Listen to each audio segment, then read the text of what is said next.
our roundtable discussion. This is something that we initiated in 2015 in the Getty Research Institute in Los Angeles. And it was the first time that we encouraged the various communities involved in the use of film, from artists, filmmakers, stock manufacturers, lab owners, the Academy for Motion Picture Arts and Sciences, festivals, education, to sit around museums as well, to sit around one table and to discuss with great concentration how we could keep film as a medium available for future generations. And this was the first of four. This is the first of four. The second one was in London. The third one happened in Mexico City without Chris. And then now we're in Mumbai, reframing the future of film form.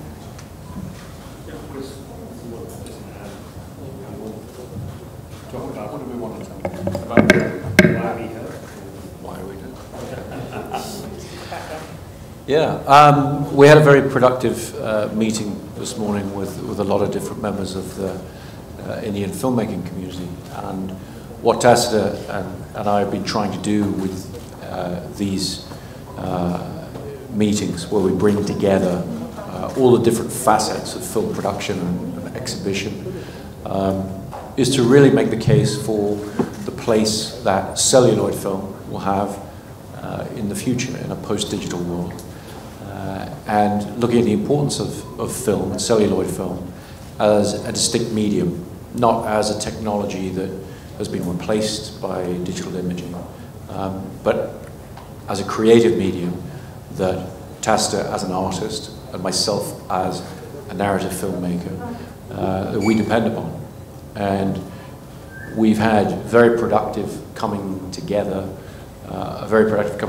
in different filmmaking communities around the world, as Tacita said, starting with Hollywood, and then going to Britain, and now coming here to the largest film industry in the world, and really trying to engage filmmakers in this discussion about how we can maintain and improve and continue to enjoy a celluloid photochemical analog infrastructure for filmmaking.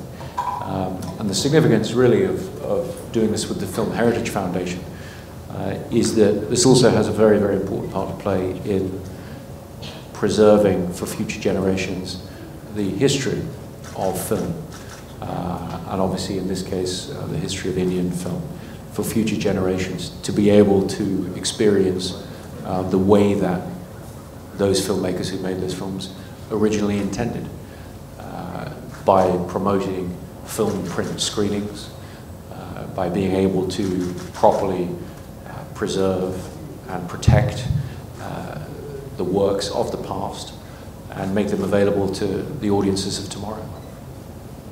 Yeah, thank you, Chris, and thank you, Tacita, for being with us for this wonderful session we had. For the media, if you're interested, it was a very great mix. I think for the very first time, we had such wonderful people from different aspects of creativity coming together. Whether you had the director Sabyasachi Mukherjee or Tasneem Mehta from the museums, or you had Shah Rukh Khan and Mr. Bachchan, or you had the exhibitors from Inox, PVR, even from SP Films from the South, or some of the big DOPs, Santosh Sivan, Sudeep Chatterjee, Jaya Bachchan, Anupama Chopra, Siddharth Roy Kapoor. And I think what is very important as a film preservationist and also as a filmmaker, because I've shot everything on celluloid in whatever I've shot with, is that we are fighting a battle to save celluloid films in India, where people are disbanding these films. People are not realizing the importance of celluloid. And when you have two such great advocates who are talking about coexistence with digital format, coexistence in projection, coexistence in every aspect, as a medium of film, it just strengthens our advocacy for celluloid as a preservation tool. I mean, we shouldn't forget in India, till 2014, we were still shooting on film. I mean, when I shot Celluloid Man, I was so interested that it should be shot with different cameras. So I actually shot on every possible camera which existed, whether it was Super 8, 16, even a 70 Panavision, every possible. And it was because I wanted to experiment, because I knew that I'm dealing with a history of films. And with the history of films, what is fascinating for me is the transition of different periods which we have gone with formats and the change we've seen in terms of celluloid. And I wanted to have all that in one film because I didn't know when will I get a chance to shoot different formats and different films.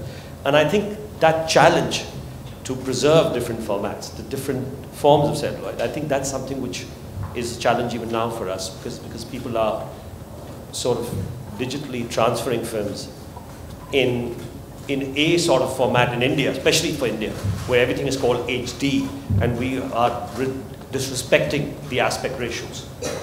So for me, this dialogue was of utmost importance in projecting film, in shooting in film, and more importantly, for preservation. We have been reading reports everywhere of how many films are being lost or thrown, or I visit go-downs, and you know, you're just seeing a sad way celluloid has been neglected, and people have just moved on. So I hope their advocacy will help us to preserve this long history. I mean, till 2014, we were shooting on celluloid. Do you want to throw that away? So let's preserve that. Yeah. So that's what we were talking about. Yeah. Anything? So do we take questions or we carry on? Yeah. Do we take, that's it? Yeah.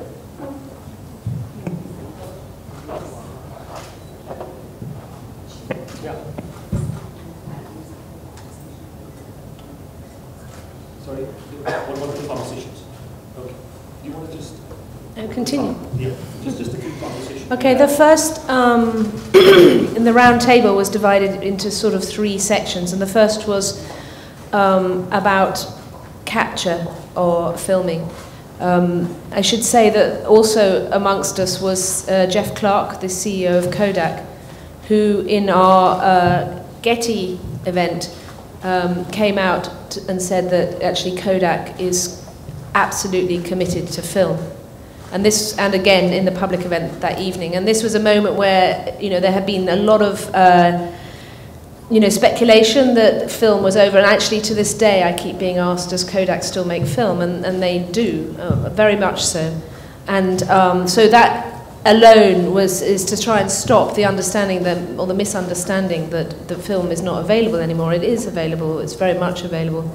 And I think the whole point of this, and I'm an artist, so my context is within galleries and museums, and what's very important to me, and which is as something that's, having spoken to Chris a bit about this, is that a lot of filmmakers are not allowed to choose, you know, actually don't have the right to, or the authority to choose the medium with which they want to make their work. And in art, of course, in my world, you know, mediums, and I pluralize it deliberately to give it power, are what artists use. You know, we all know that artists use, you know, paint, they can use print, they can use photography, film, sculpture. That makes sense to everybody in this room.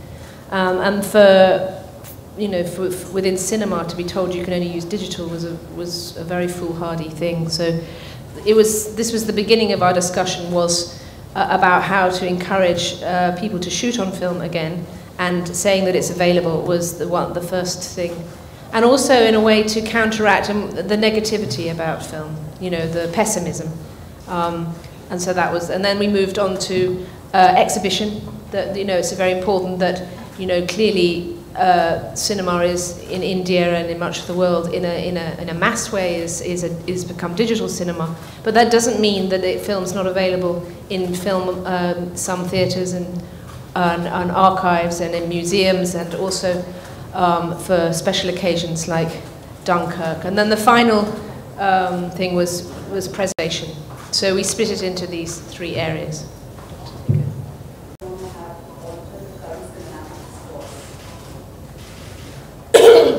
funnily enough, I don't think I should be the one answering that question, because I show in museums and galleries, and my desire is for the works that are made as artworks are not in any way digitized, because for me a digitization of a film made by an artist in an art museum is a facsimile and not the original. And we've talked about this a lot, but in the art world, the word, we use the word medium, we use the word medium specificity, which means that if you go and see a painting, it is a painting. It's not a digital copy of the painting. And the museum is the place that protects the original object. And we have to apply those rules within museology. We have to also apply them to within cinema. But I'm not the person to answer about streaming. Of course, it's more for Chris, I think. No, but there's a part to that. Oh, sorry. Probably the one that points to cover to the events moving from mediums to exhibition platforms to digital versus theatrical. Say that. Well, for a start, we're going to stop talking about film versus digital. This whole reframing the future of film is to start bringing in film plus digital. We're living in a landscape where we can have both. Everything is about choice. So it's very strange on this one issue we should be reduced to just one option again. And it's all about choice. So I don't know if that answers the question because I didn't quite hear it. Because as an artist, you should have the choice to decide the medium you want to shoot on. And that's what the dialogue is all about. That's what we are all looking at. That I should have the choice to preserve the film the way I want to preserve it. And I'm sure if I've made a film, I don't like to see celluloid, man. I try to push. I remember when it was chosen in Celluloid, and we had great friends there, and they said, it's too expensive to ship the print. I said, I'll offer to pay for it. But I'd rather have you watch in the way I've shot the film. And that's what we all aspire to be as creative people, is that we want the original format in which way we have shot the film to be seen in that. The next question is addressed to Mr. Nolan. Are there any common misconceptions about digital and film that harm the conversation you want to initiate? There's a famous misconception about digital's longevity and reliability. What are some of the others? Well, I mean, a lot of the point of these events and the point of the conversation we had this morning was in dispelling certain myths. Really, these arise because there's been a very powerful financial imperative for electronics companies and technology companies to try and transform the industry. And that's always been the same. There's nothing new there. But what happens as a result is you tend to get accusations to undermine a particular medium, in this case film, accusations that it's more expensive or it's prohibitively expensive or it's too difficult or there aren't any projectionists left to project the film prints, these kind of things. We've spent the last few years just patiently explaining that film is here to stay and it's a wonderful medium that we can all enjoy, and we've continued to work in the same way we've been working for many years. And as Tacita said, it's really not about film versus digital. It's about preserving this medium for future generations of filmmaking to be able to use it. And so I don't want to repeat any of the misconceptions because they get propagated. But ultimately, what's been really exciting about the meeting today, a meeting with leading members of the Indian film community, is there's a spirit of optimism. There's a spirit of film having a wonderful future and great potential.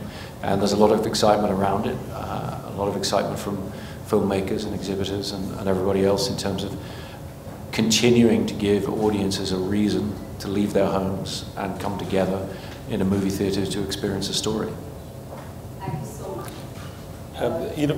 I just want to add that just after the meeting, two DOPs have confirmed, and they've said that they're very sure they're going to go. Sudeep Chatterjee, who shot Padmavat and who shot all Bansali's films, and you also had Santosh Sivan, who's going to be shooting his next film on celluloid. So I think the meeting translated into even someone like Shah Rukh, who was there, he had his own great opinion, and he's messaged me, and he's sort of so excited about the fact that this medium is something which he thinks should be there for all of us.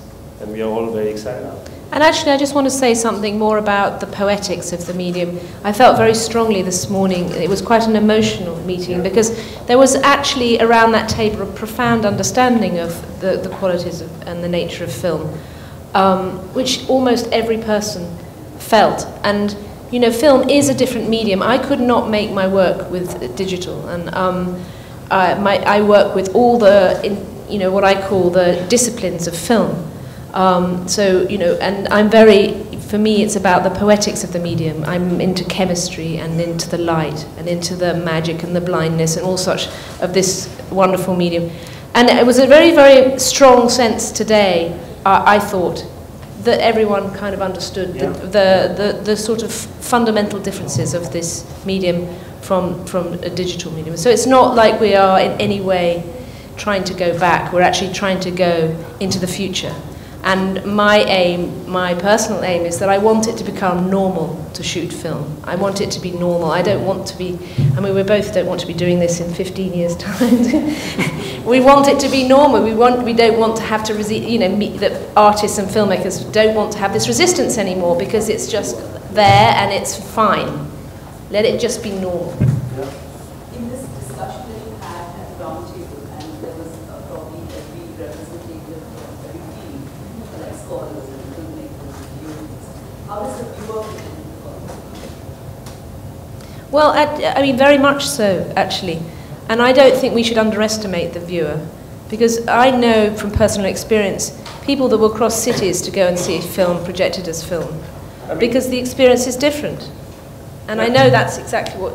I mean, you all know about the Dunkirk screening. I was just giving that example. 70mm Dunkirk screening, IMAX Madala, and 35mm Interstellar at Liberty. It took 10 minutes, just 10 minutes, for the tickets to be sold, because it was just about 70. And people want to experience, to see a film the way the creator had created it originally. And I think that's the respect which we must have, and we must feel for it. So here you are. I mean, Chris wants to add to that. It's also a good film. Give it a break.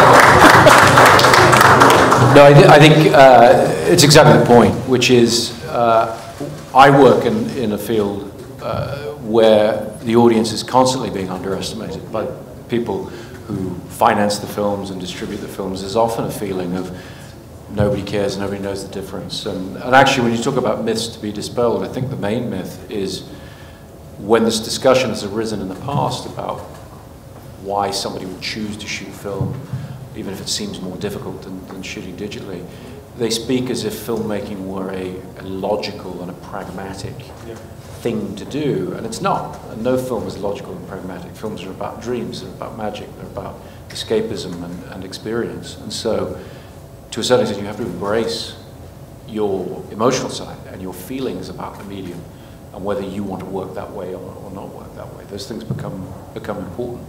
And I think we see that just as much from audiences as we do from filmmakers. We're constantly in dialogue with audiences. Indeed, we are the audience ourselves.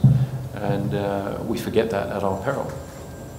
And somewhere I feel not enough choice has been given to the audience too in India. You know, they don't have, I mean, really, if you really want to see a film on 35mm or 70mm, where do you go and see it? And that's what the whole point of the dialogue, that to make that space available, to see whether exhibitors can come forward, where they could be. You know, I was just before Tacita got in touch with me, I was in constant dialogue to have 35mm screening in the preview theater of Liberty as a club where they can experience the 35mm, because we didn't have our own space. We don't have a museum or a space, because we are a very young foundation. And I think this dialogue will help that to sort of feature. Even the NCP, where we are going to be talking, they have 35mm screenings, they have 16mm clubbing projectors, but they haven't been working. And the inspiration we will get out of this is the fact that you will see them running back soon. So I think the viewers are going to get it. It's going to change, and we hopefully this dialogue will help us to make it very soon. Thank you. Mr. Nolan, you're a great inspiration to most filmmakers and especially youth, especially in India.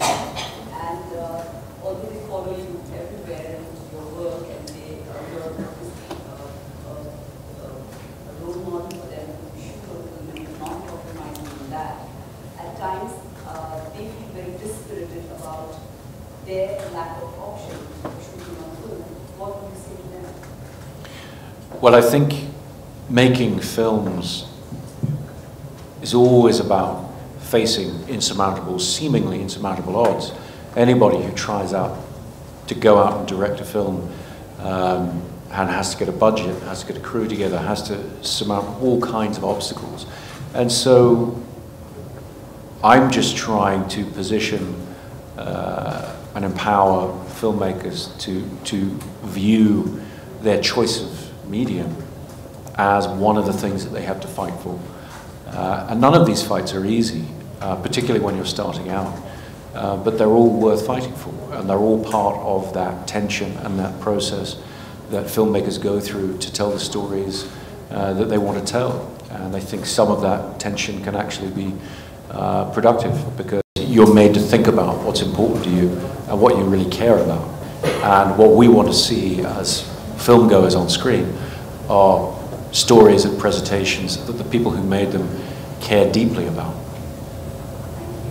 Thank you. Do you mean that in the room there was a positive feedback from people who were on the other side of the main exhibition? Yeah, no, I think so. I mean, I felt very positive energy in the conversation from all aspects, particularly exhibition.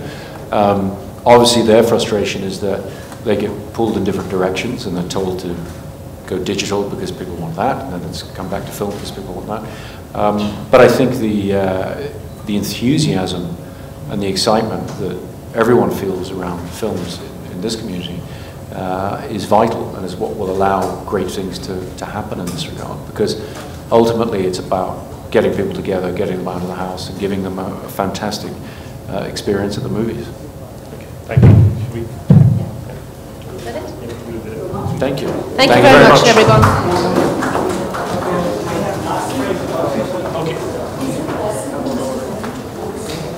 All